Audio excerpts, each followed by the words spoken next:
It began with an unthinkable horror hidden in plain sight. For months, normal life continued, tainted by something unspeakable that lay concealed within the walls of a seemingly ordinary apartment. On April 14, 2024, in the bustling city of Bien Hoa, Dong Nai Province, the silence of the night was shattered by a desperate call to the 113 emergency line at 11:17 p.m. On the other end was a woman, seemingly in her mid-30s, her voice fractured by panic and distress. "There's a body in my house!" Within moments, a rapid response team, including the Serious Crimes Unit from the Dong Nai Provincial Police Department and Bien Hoa City Police, converged on the scene. It was a luxurious apartment on the 15th floor of the Pegasus Plaza, one of the city's most modern high-rises. The area was swiftly secured.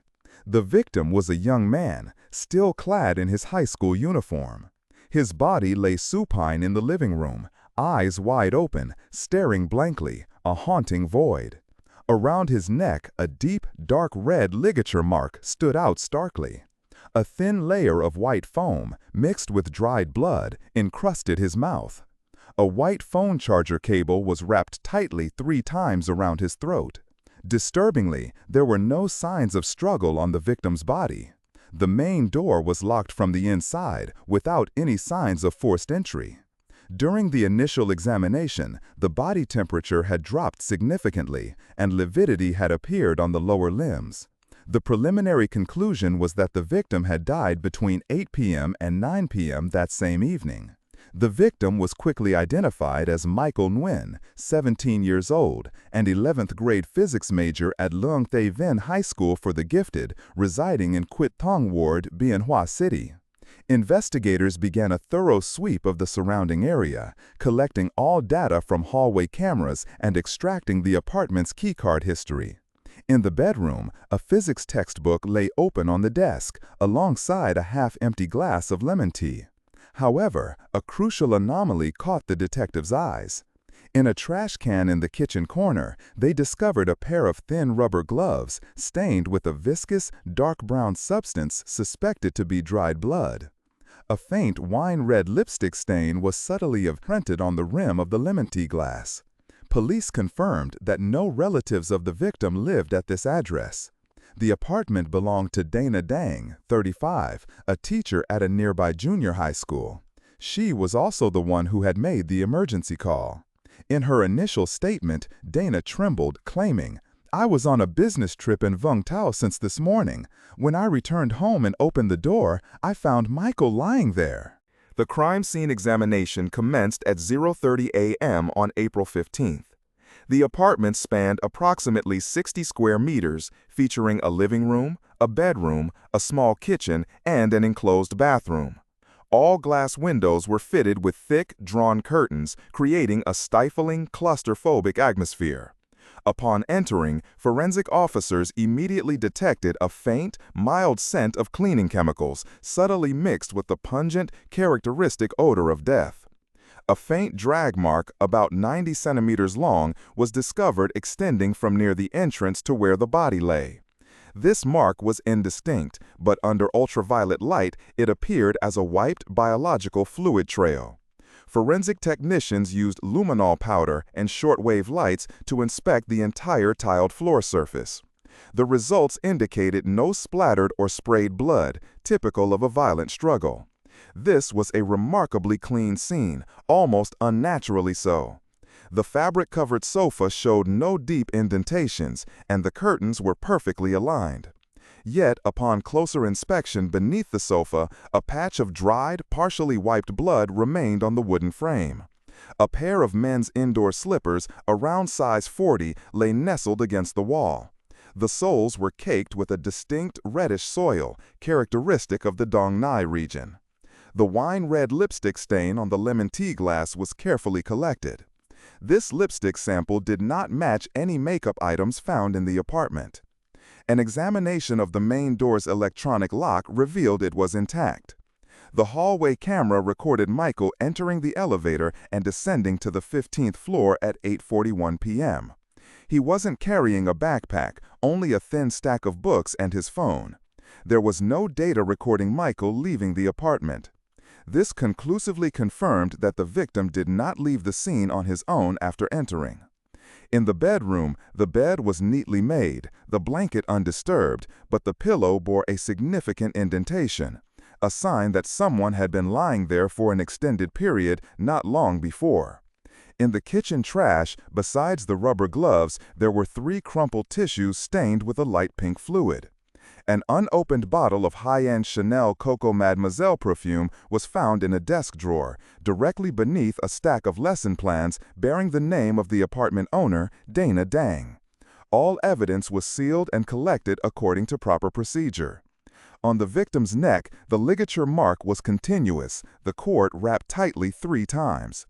The uniform impression indicated the assailant had attacked from behind with extreme, uninterrupted force. The complete absence of defensive wounds on the victim's hands, save for a minor arc-shaped scratch, made the case even more peculiar. All signs at the scene pointed to one conclusion. Michael Nguyen had been murdered right in the living room. Afterward, the perpetrator had calmly cleaned up, attempting to hide the traces of the struggle.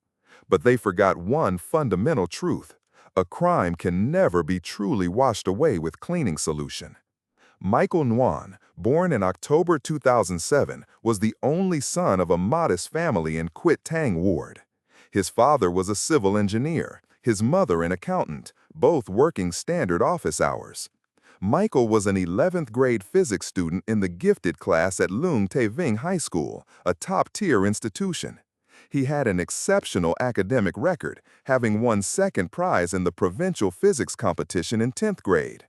According to his academic records and teacher evaluations, Michael was a disciplined, somewhat introverted student who rarely socialized with friends. He showed no signs of rebellion or complex social relationships. His family reported a recent change in Michael's demeanor over the past month. He often stayed up late or left the house in the evenings, claiming to attend study groups or practice exams. Sometimes he would even ask to sleep over at a friend's house. His mother recalled, "One day, I saw him sitting alone, smiling while texting. When I asked, he just brushed it off, saying it was about schoolwork."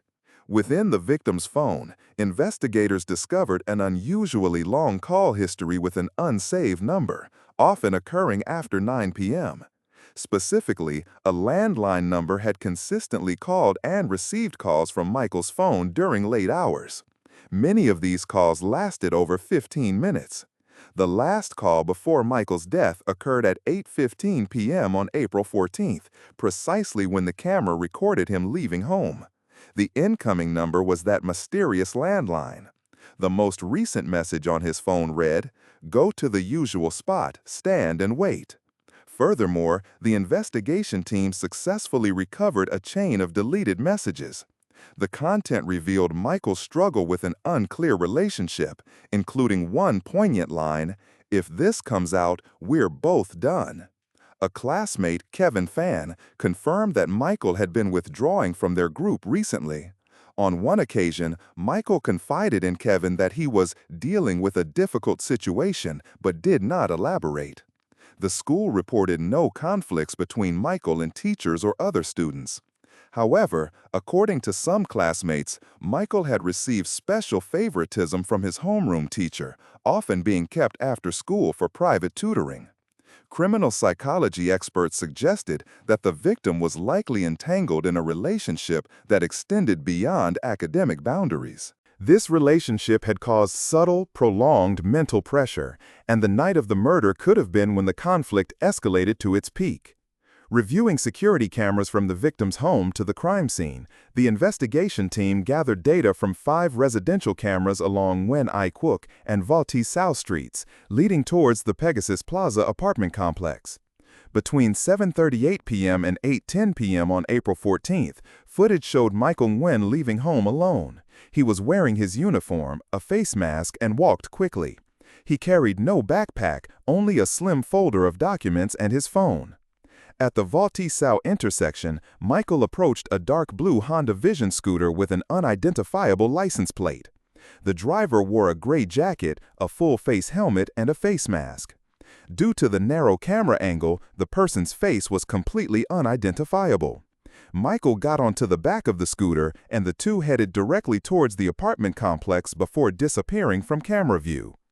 Around 8:40 p.m., the Pegasus Plaza's camera system recorded Michael entering the elevator alone. Cross-referencing the time, a 1-minute 20-second call from the mysterious landline coincided with Michael's presence in the building lobby. This was likely a call to confirm the door was open or to guide him to the apartment. The disappearance of the scooter led investigators to hypothesize the involvement of a third party, dressed in concealing clothing, acting suspiciously. Detectives scoured nearby residences, restaurants, and parking areas within a 1-kilometer radius of the building but found no one matching the description. A second possibility emerged. The driver could be the apartment owner herself or an accomplice. The precision of dropping Michael off at the exact time and location, then immediately leaving, suggested meticulous planning. Michael's phone showed no ride-hailing app calls or related payment transactions, indicating the scooter was private and the driver knew the route intimately. Another significant detail: before leaving home, Michael had searched for the Pegasus Plaza's address on his map app, meaning he knew exactly where he was going. On the morning of April 15th, the list of Michael Nguyen's frequent contacts was meticulously reviewed. One name stood out: Kevin Fan, 17, a classmate identified as Michael's closest friend. Both had been on the gifted physics team, often studied together, and slept over at each other's homes. However, immediately after Michael's body was found, Kevin did not attend school and did not respond to his homeroom teacher's messages. His phone was also turned off. Kevin's family stated that he had told them he was going to a friend's house to study the previous evening and hadn't returned, assuming he was staying with someone. Investigators considered this extremely unusual. A well-behaved student with no prior record suddenly went missing precisely when his best friend died and his whereabouts were unknown. That same afternoon, police located Kevin's temporary rented room in an alley in Tan Hip Ward. Upon arrival, the room was locked from the outside.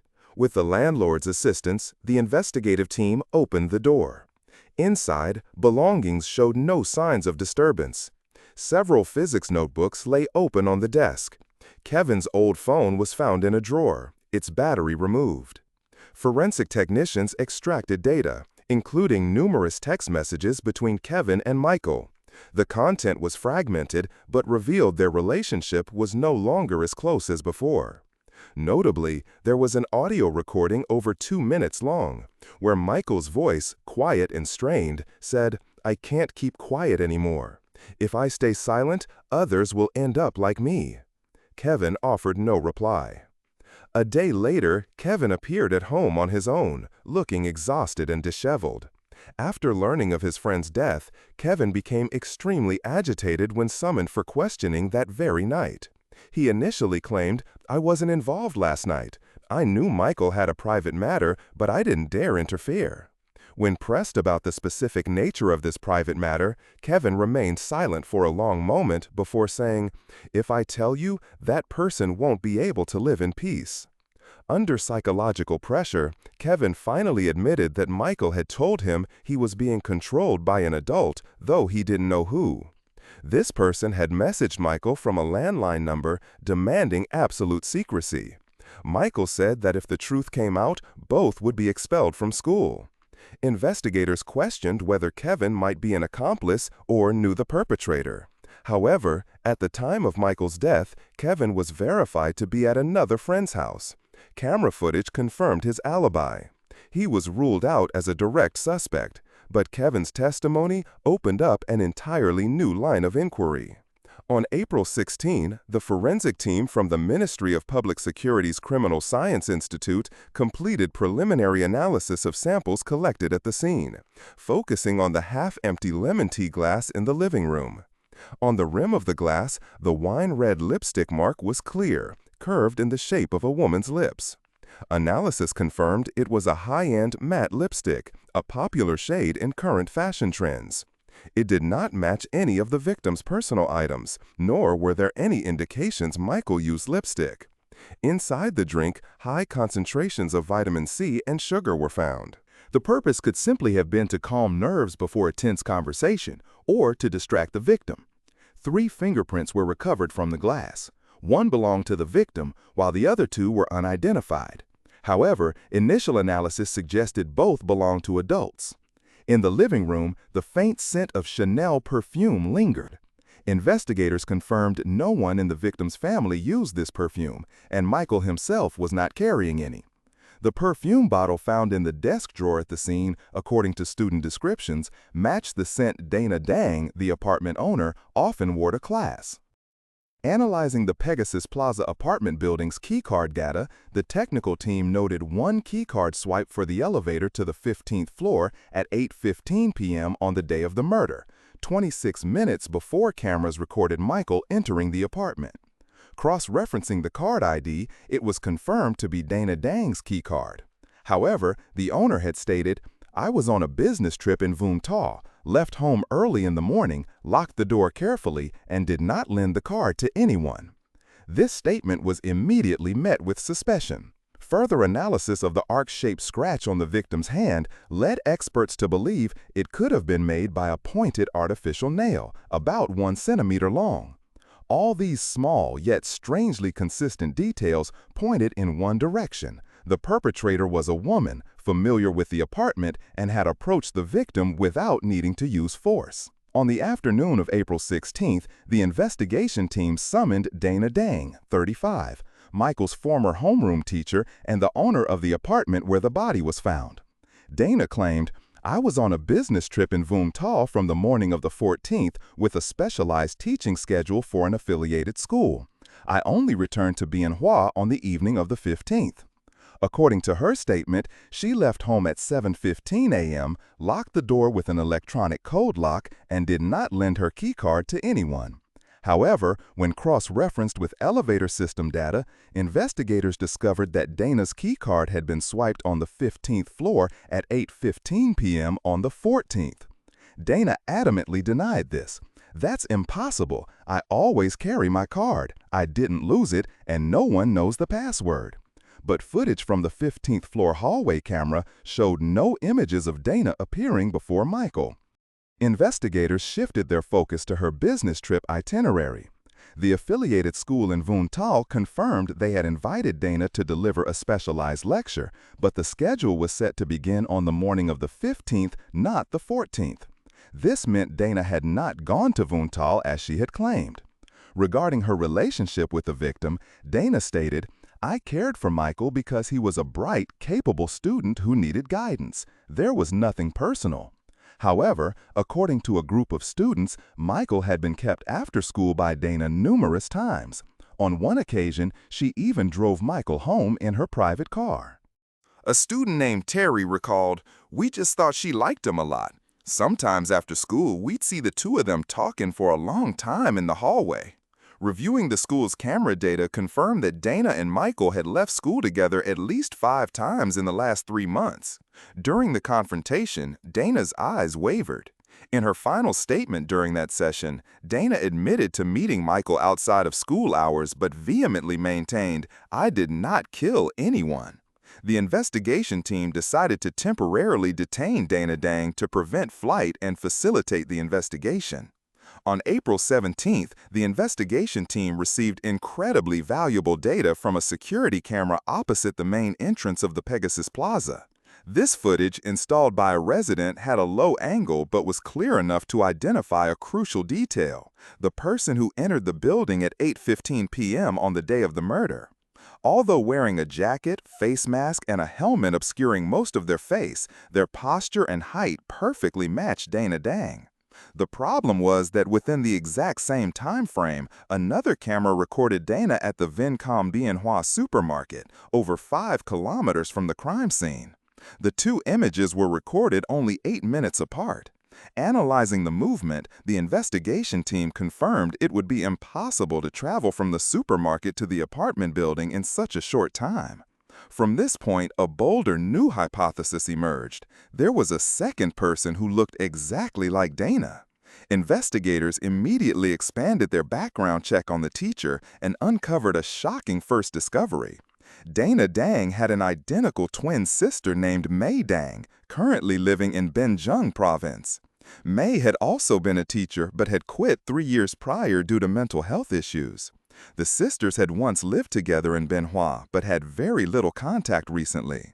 The task force immediately summoned May Dang that same afternoon. May appeared with a weary demeanor, her gait slightly shorter than Dana's, but her eyes and voice were almost identical. When asked about April 14th, May claimed, "I came to Bienhua on the 13th, staying temporarily in my sister's apartment to rest. She agreed to let me use the place because I needed a quiet space to recuperate." However, this statement completely contradicted Dana's earlier testimony. "I didn't let anyone into the house and no one could use my card." This contradiction forced the investigation team to conduct a direct confrontation. Faced with her sister, Dana Dang remained completely silent. After 3 minutes, she bowed her head, admitting through sobs, I lied. I let my sister stay at the apartment, but I thought she wouldn't be involved in anything." I never imagined. Analysis of the keycard history confirmed that May Dang was indeed the one who used the card to open the door that evening. The third fingerprint collected from the lemon tea glass also perfectly matched May's DNA. The Honda Vision scooter with no license plate that had transported Michael to the scene was also driven by May. May's initial statement was simply, "I didn't intend to kill him, I just wanted to talk." But from an investigative standpoint, the incident had far exceeded the boundaries of a simple conversation. It was the inevitable consequence of a relationship that had been pushed too far. A distorted relationship between a former teacher and a student disguised as academic counseling. And when the threat of exposure loomed, the perpetrator struck to silence the witness. On the evening of April 17th at the Dong Nai Provincial Police Department's Criminal Police Office, after over 6 hours of intense interrogation, May Dang officially bowed her head and confessed to the crime. The defendant's statement was recorded and documented according to legal procedures. According to her confession, May was a former high school teacher in Binyang who had resigned in 2021 due to bipolar affective disorder, for which she had received inpatient treatment twice. After learning that her sister, Dana, a teacher herself, often spoke of talented students, May developed an idea to return to Bienhua for a period. During Dana's conversations about her favorite student, Michael Nguyen, May began to develop a special interest. This interest gradually turned into an obsession. May looked at photos, read Michael's test papers, and even monitored him through social media accounts. In March 2024, May, without Dana's knowledge, used her sister's information to message Michael via a landline number, posing as Dana and proposing a private meeting for university guidance. Michael, trusting his former teacher, agreed to come to the apartment for the meeting. In their first encounter, they only talked. May wore professional clothing, used her sister's perfume, and cleverly concealed her face, subtly enough that Michael did not notice the difference. After 2 meetings, May began to cross boundaries. She displayed inappropriate emotions, placing her hand on his shoulder and making overly intimate gestures. Michael did not react overtly, but afterward he began to cut off contact. On April 14th, May continued to text him, "I have something very serious to tell you. You must come. Don't tell anyone." That evening, May opened the door for Michael, poured him a glass of lemon tea, and sat opposite him. She spoke of their special relationship and proposed that they keep everything a secret. Michael immediately stood up, stating he would tell his mother and the real Dana everything. May tried to hold him back, but Michael suddenly broke free and shouted loudly. "I panicked," May confessed. "I was afraid of losing everything. I grabbed the phone charger nearby and wrapped it around his neck. I didn't mean to." Analysis by the investigation team showed the act of murder occurred in less than 3 minutes. Michael was strangled from behind with no strong resistance and died from mechanical asphyxiation. Afterward, May calmly cleaned the scene, disposed of the gloves and tissues in the trash, changed clothes, and left the apartment a little after 9 p.m. She then called her sister, Dana Dang, informing her that she had accidentally caused a disaster. Dana immediately returned. She saw her student's body lying in the living room but did not report it immediately. She left the body there and only called the police the next morning, fabricating a story that she had just discovered it. Dana Dang admitted in tears, "I was wrong to conceal from my sister, but I didn't kill anyone." Both sisters were detained for investigation into murder and failure to report a crime. The case file was then transferred to the Dong Nai Provincial People's Procuracy.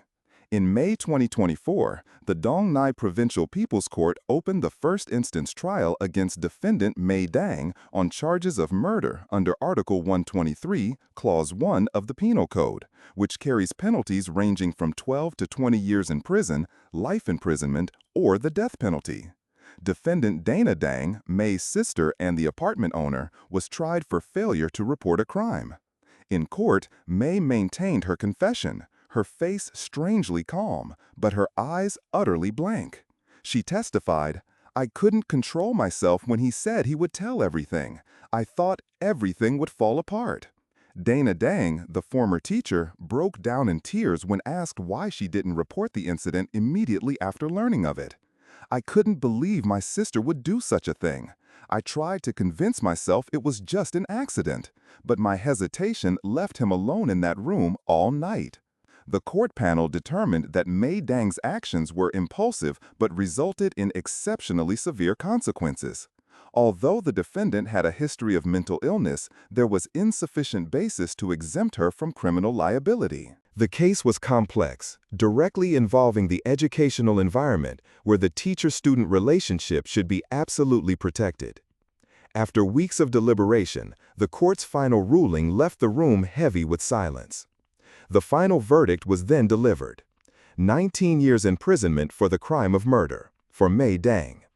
2 years suspended imprisonment for failure to report a crime, for Dana Dang. Mei Dang was ordered to pay 250 million Vietnamese dong in civil compensation to the victim's family. The victim's family disagreed with the sentence. Michael Nguyen's mother uttered just one sentence after the trial, a profound and agonizing statement. "My son went to school to learn. He didn't deserve to lose his life this way." Lung Tay Vin High School for the Gifted convened an internal meeting, suspending the principal and the head of the specialized department for inadequate supervision and for failing to promptly report unusual signs. The Dong Nai Provincial Department of Education issued an urgent directive requiring all schools to re-examine their procedures for managing teacher-student relationships, especially regarding private contact outside of school hours. The case concluded with a sentence, but for those left behind, it can never truly end. It opens up a painful question about trust, about the abuse of power, and about the terrifying indifference of those we assume are closest to us. In the end, it was not the brutality of the act alone that shocked the nation, but how easily signs of fear and danger were overlooked, by neighbors, by police, by society at large. Just one timely question, "Are you okay?" might have saved a life. If your child becomes quieter than usual today, if the student you teach no longer has the innocent sparkle in their eyes, please do not ignore it. Do not quickly dismiss it as a small matter, because sometimes that silence is the last cry for help. Love is never superfluous, and listening can be the bravest act you do for a child. May Michael Nguyen's story not fade into silence, and may we learn to hear, before it's too late. For sometimes, the quietest cries are the ones we need to hear the most.